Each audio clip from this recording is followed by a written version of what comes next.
आज विद्यालय से मैं निधि श्रीवास्तव संस्कृत की इस कक्षा में आपका स्वागत करती हूँ। छात्रों, आज हम एक बहुत इम्पोर्टेंट विषय पर चर्चा करने वाले हैं, जो कि हमारे लाइफ के लिए, हमारी दिनचर्या वहीं से शुरू होती है। हाँ, एक्सरसाइज। वेरी गुड छात्रों।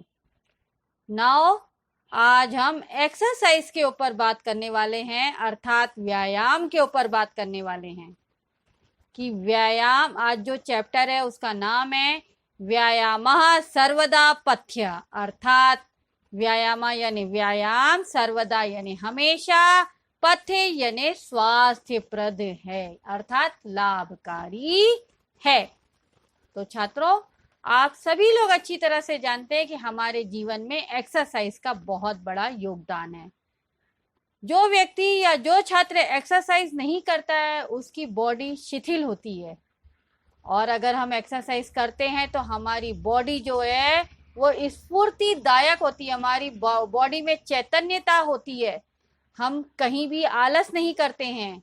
और जब हम एक्सरसाइज नहीं करते हैं तो हमारी बॉडी शिथिलता होती है, हम लेजी होते हैं, और हमारे को क्या होता है छात्रों, हम लोगों को आलस से पूरा शरीर में भरा होता है।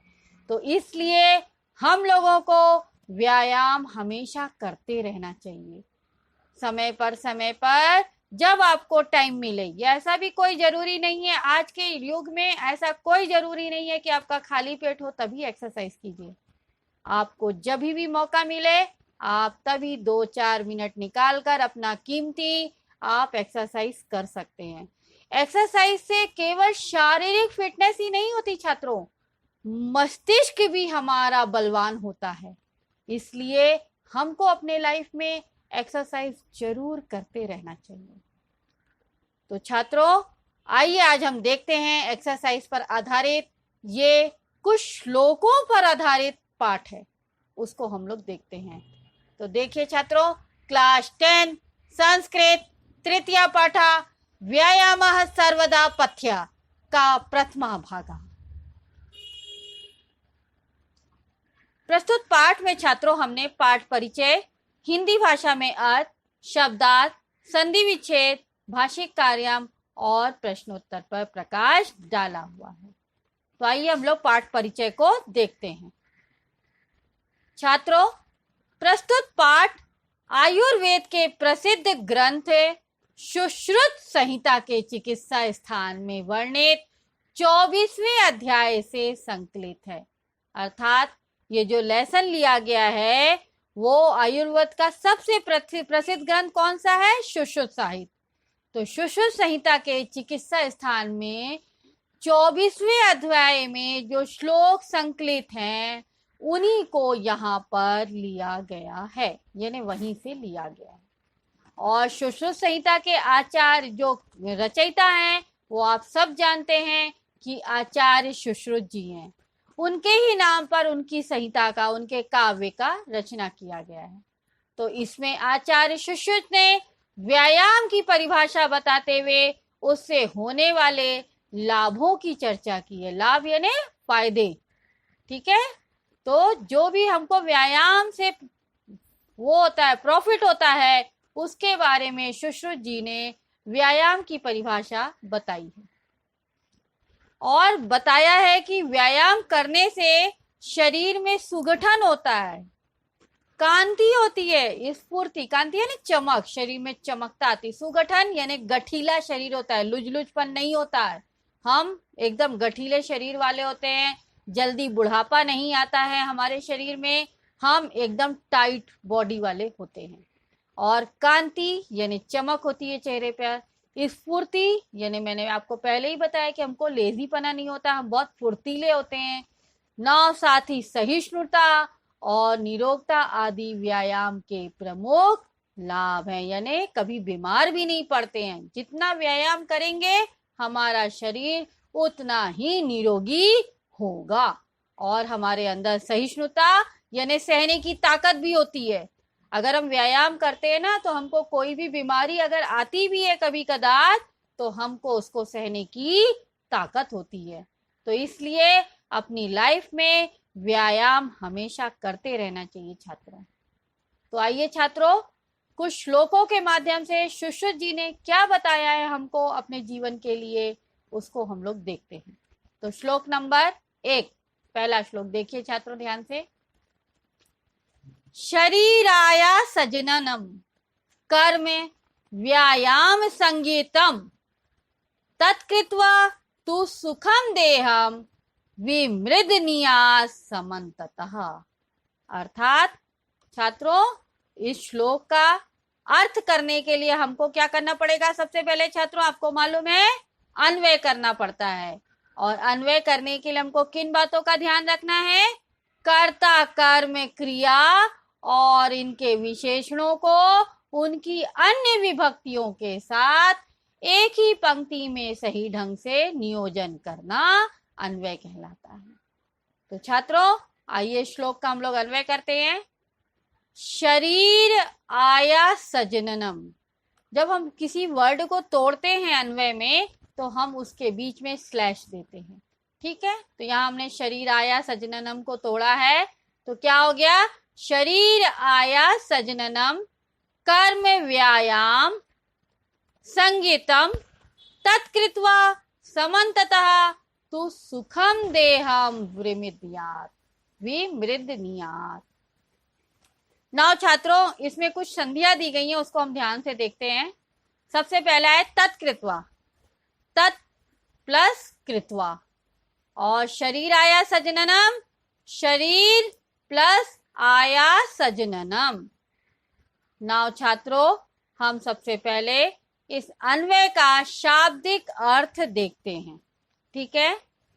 तो सबसे पहले शरीर यानी देह, शरीर काया, आया सजननम, तो इसमें आयास जननम हम अलग अलग कर देते हैं। तो आयासा का मतलब होता है परिश्रम, मेहनत, श्रम, और जननम यानी उत्पन्न करना, कर्म यानी काम, व्यायाम यानी व्यायाम,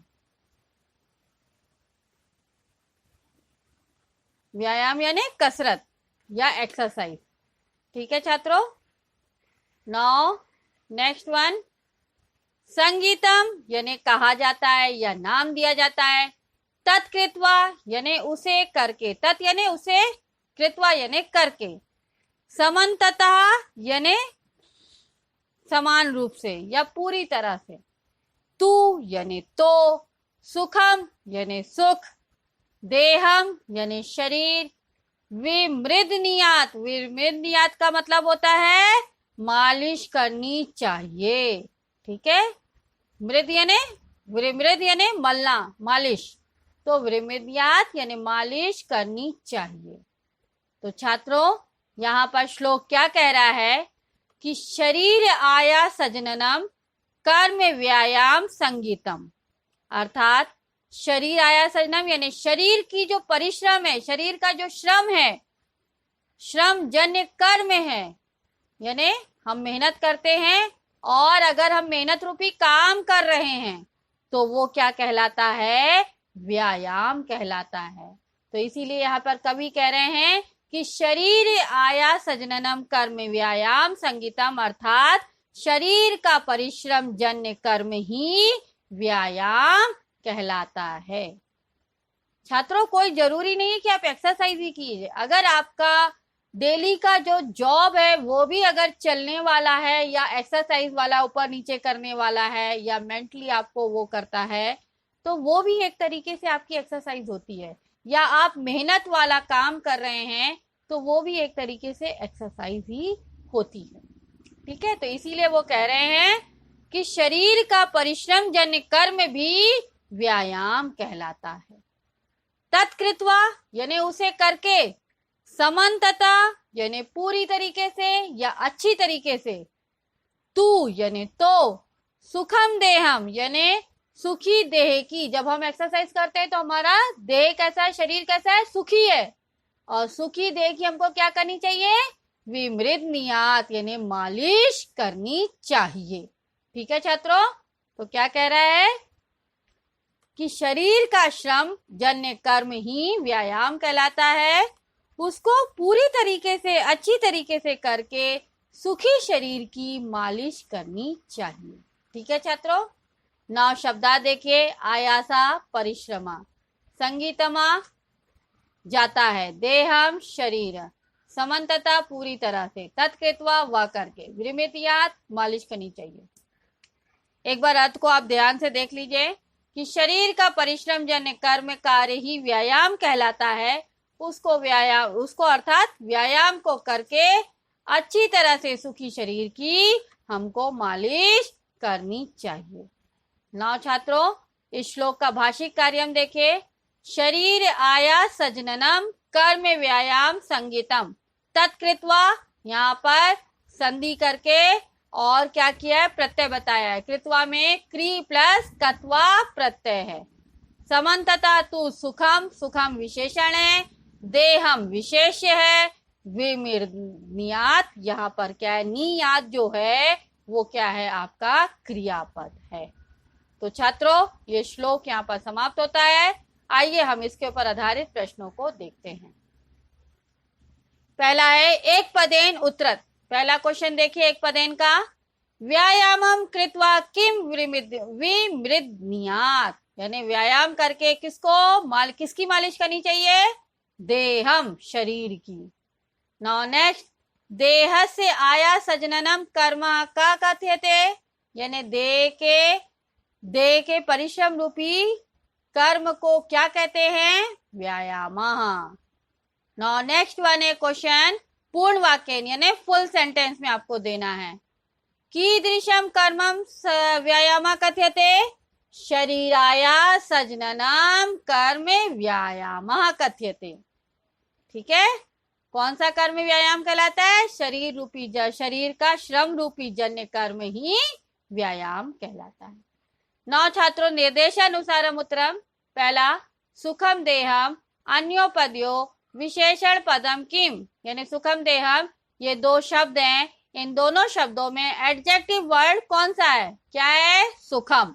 ठीक है, तो नौ छात्रों, सुखम इति पदे विशेषणम अस्ति। ठीक है छात्रों, तो ये श्लोक यहाँ पर समाप्त होता है। आपको अच्छी तरह से समझ में आ गया होगा। आज आपने छात्रों क्या पढ़ा कि हमको परिश्रम करके, मेहनत करके, शरीर का मेहनत करके, कोई और दूसरा मेहनत नहीं, शरीर की मेहनत करके जो हम परिश्रम करते हैं वही हमारा व्यायाम कहलाता है। और इस व्यायाम को अच्छी तरह से करने के बाद हमें अपने शरीर की मालिश करनी चाहिए। तो छात्रों, आपको ये श्लोक अच्छी तरह से समझ में आ गया होगा। अगर आपको कोई भी डाउट है तो आप आश विद्यालय के ऐप्स को लाइक करके क्वेरी में जाकर अपना डाउट पूछ सकते हैं। मैं आपका जवाब जल्द से जल्द दूंगी। तब तक के लिए धन्यवाद छात्रों। नमो नमः।